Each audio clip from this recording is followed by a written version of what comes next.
Здравейте хора, сега ще направим една тренировка за предно бедро. Защото аз ги разделям тренировката за крака в два отделни линии в седмицата. Едната е акцентирана на предно бедро, другата на задно бедро. И сега загряваме на 2 ergoметра, нали стандартно. Ще направим 5-6 минутки.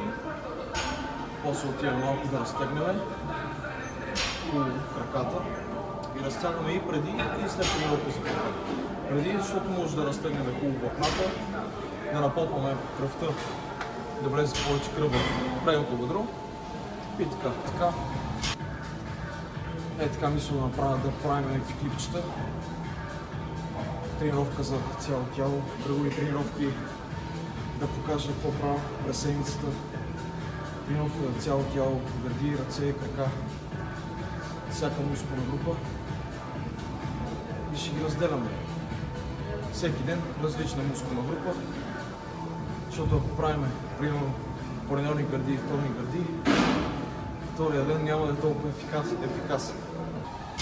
Това ще се видим направо на първото упражнение.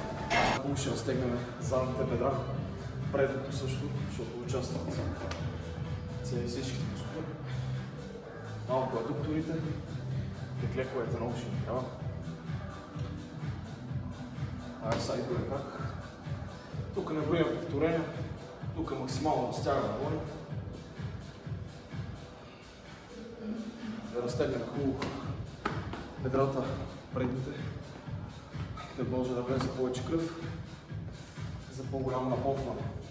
Така също дигаме пика нагоре, разтваряме настрани, хубави кръгови движения. За външна част на бедрото да загреем. Сайдната е крак, навънка, само обръщаме, отвън навътре. Сайдната е крак, пак същото движение.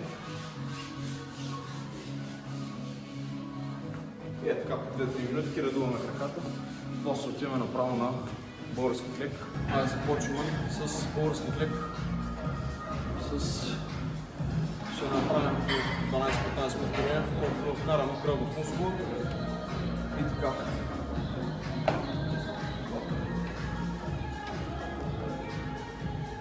Клякаме долу.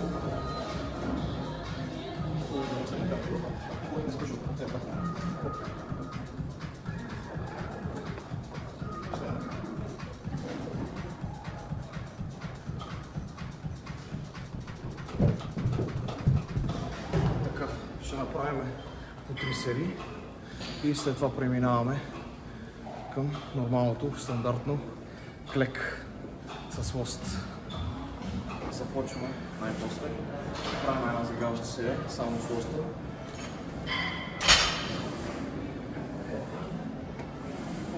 Слагаме лоста на трапеца.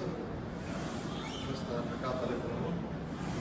Шляпаме отдолу и се справяме. По-леко напред.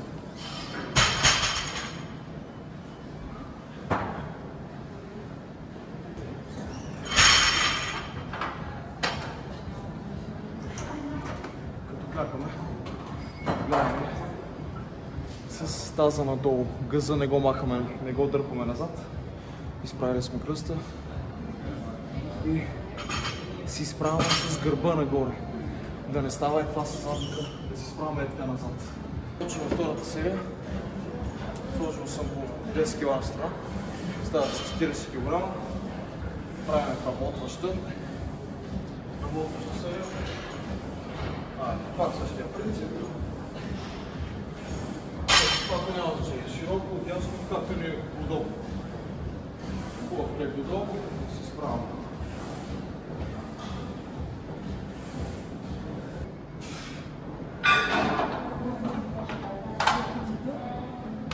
Това е.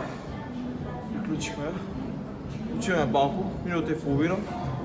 Може и 2, ако е по-тежка серията. Може по 2-3 минути да почиваме. Слагаме сега 60 кг. Почваме. Така. Започваме третата серия. Първа работна. Една загряваща, една вработваща. И сега третата е работна.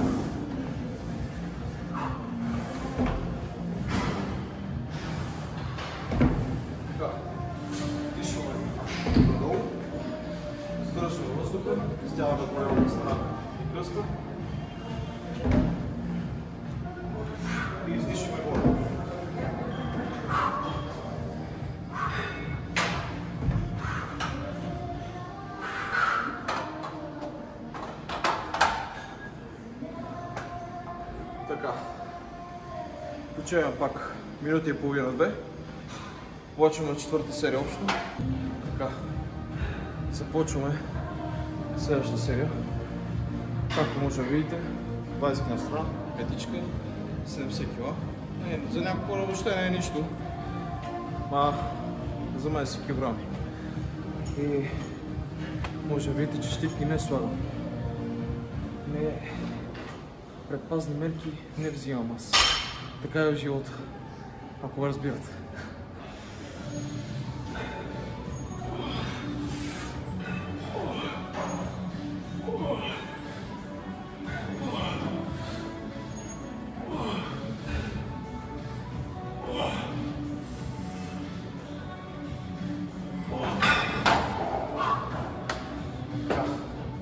Усеща се обаче напрежението на задните бедра. Понеже оня ден напрегнах задните бедра много яко и при клека основно предно бедро влиза, но и задните бедра не остават по-назад. Затова загряваме и предно и задно бедро. Следващото упражнение. Заставаме на лег пресата. Слагаш съм 40 кг на страна. 80 кг, да направим една лека вработваща. И така.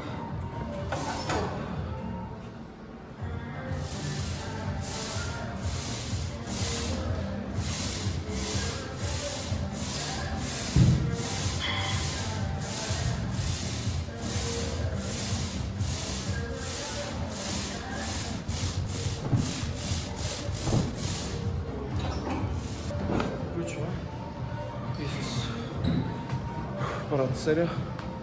Започваме втора, като ще сложим 120 кг. Поставяме краката по средата на платформата. Пресите на краката, леко изнасяме навън. Не отлекваме таза от седалката. Горе не заключваме така колелата. Държиме да така отключим. Дишваме надолу и нагоре издишваме.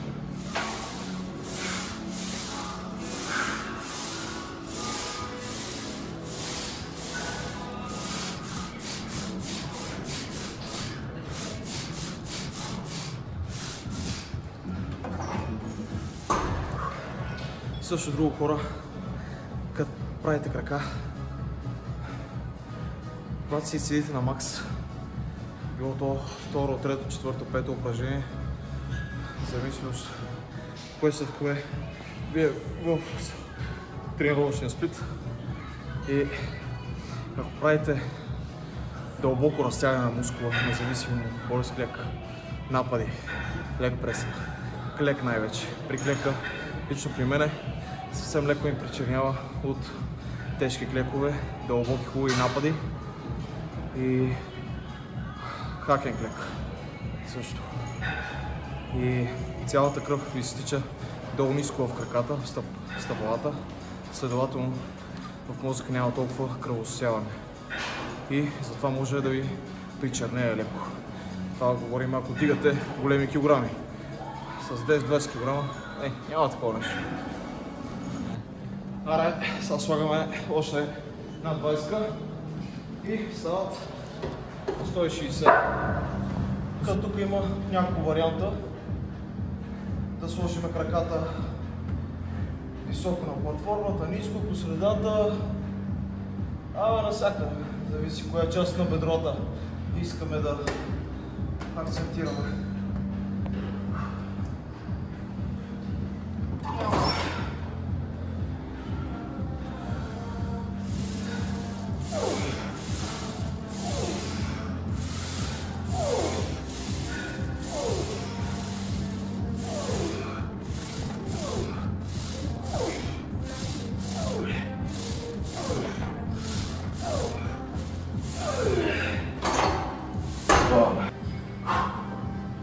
Дойде тази теска, малко повече.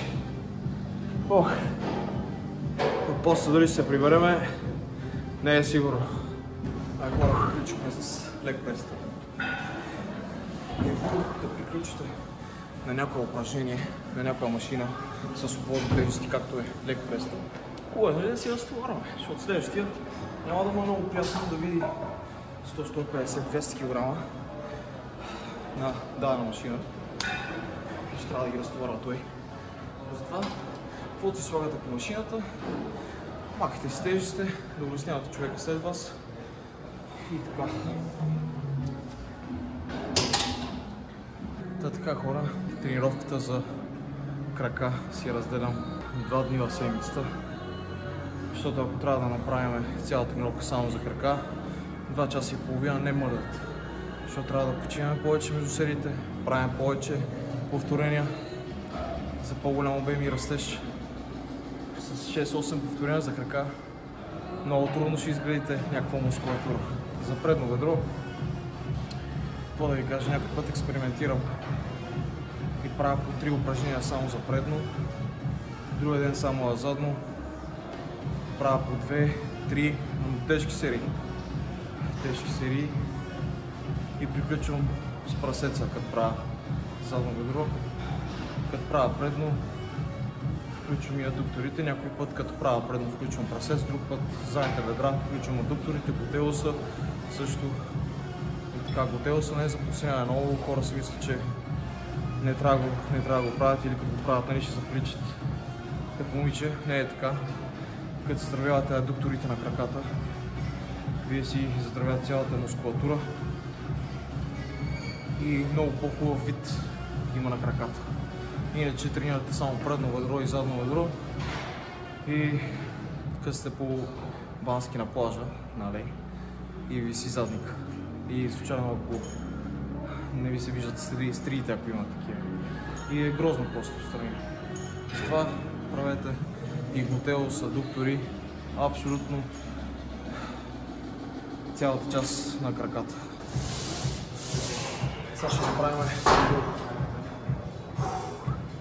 направихме клека, преди това загряхме с борския клек, второ упражнение лек преса.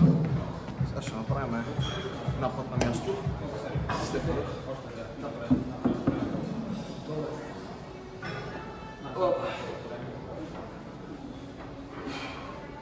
Хубаво клякаме надолу, да разтегнем хубаво предното бедро. Изправяме се и горе не заключваме колената. Хоп.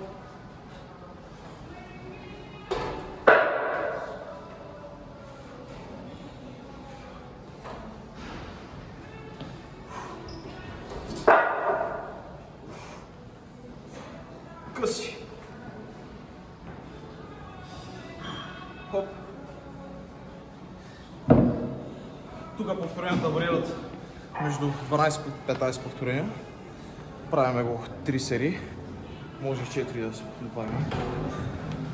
Поставили сме постелката точно на сгъвката или в моят случай малко преди сгъвката. Ръката да седат малко по-високо, да може да има по-голямо разтежение в предното бедро. Затова излагаме на едно. Ето го настрояме на едно.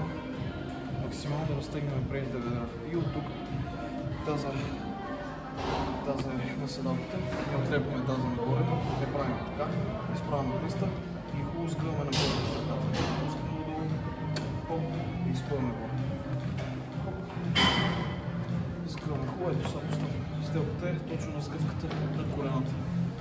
Хубаво сме легнали назад и изпълваме ръката догоре. Пускаме надолу, за максимално разтягаме. Хоп. И изпълваме нагоре. Като в случая пръстите на краката си или контра шпиц, да мога да изпълням цялото предно бедро. Иначе когато пръстите на краката си шпиц, тогава отива напрежението на квадрицепсите.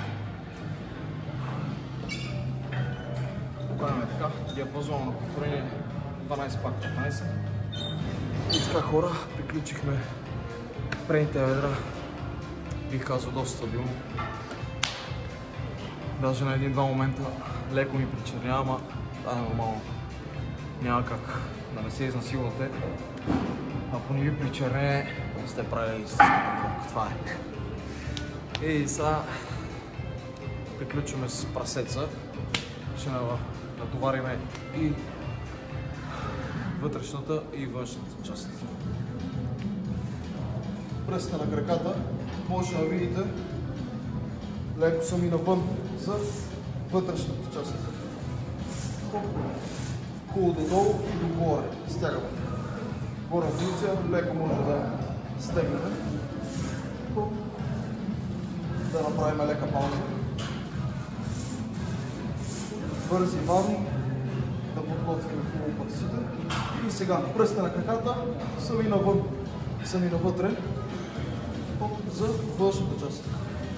Пускаме додолу и горе правим лека пауза. Хоп. Правим 10-12 повторения различно.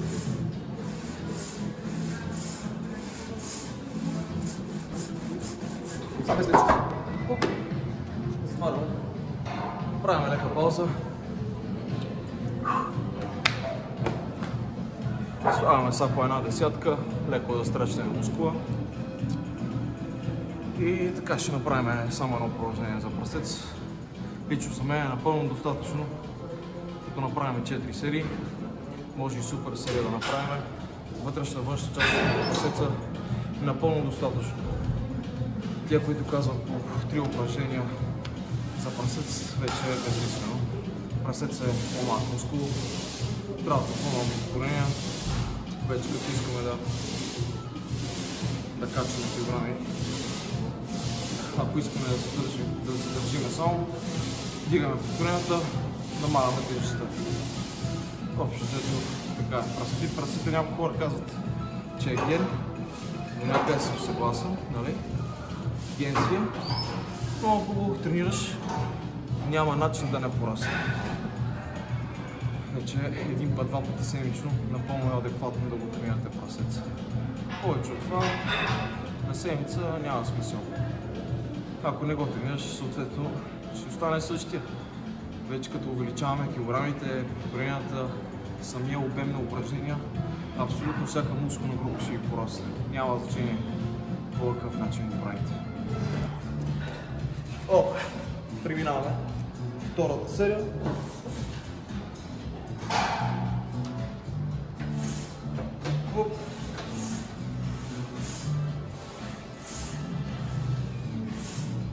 Пак не забравяме да пускаме долу-долу. Долу-долу. Хубаво само на пръсти. Пускаме надолу. Максимално разтягаме пръстеца. Хоп! Горе правим лека пауза.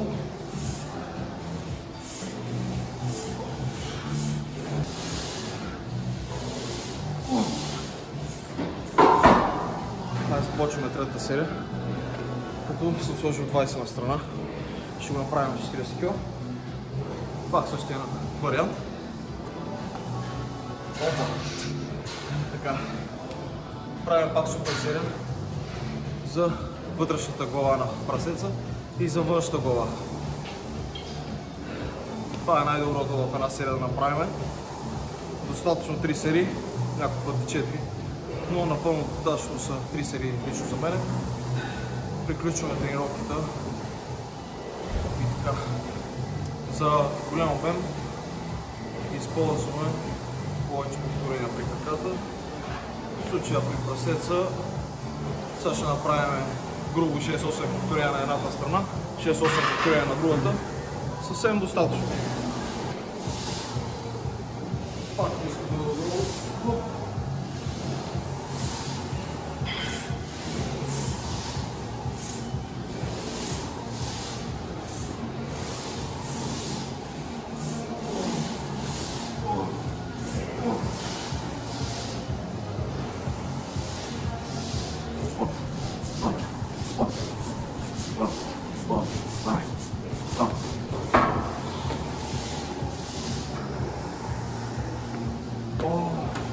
Аз стабилно бих казал, ще пак почиваме около минута и нещо до 2, най-много.